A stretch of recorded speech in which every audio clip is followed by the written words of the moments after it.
Hi everyone, I'm Lily at West Coast Sweat, and today I'm going to talk to you about one of my absolutely favorite postures, Camel Pose.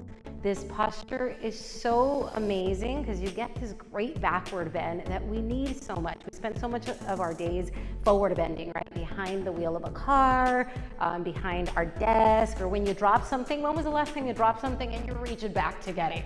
I don't think so. That doesn't happen, right? We're always going forward like this. So doing that backward bend really helps to bend your spine and open up your spine in a different way.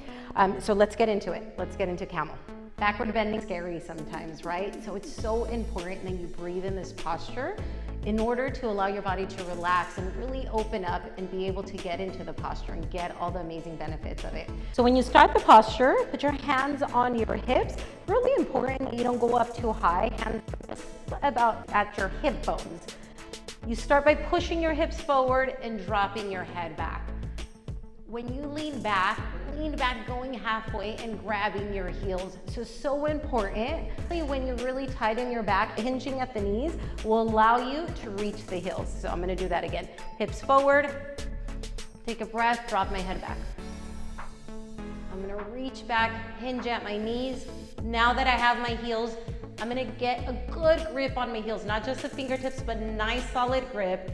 Exhale and push. I really am gonna use my strength right here to push my hips forward, opening up the front side of my body, getting that backside compression, getting deeper into my backward bend. Push your hips forward.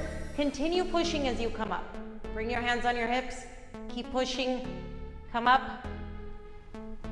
That felt so good. I hope that these tips will help you in your next class. I'll see you on your mat.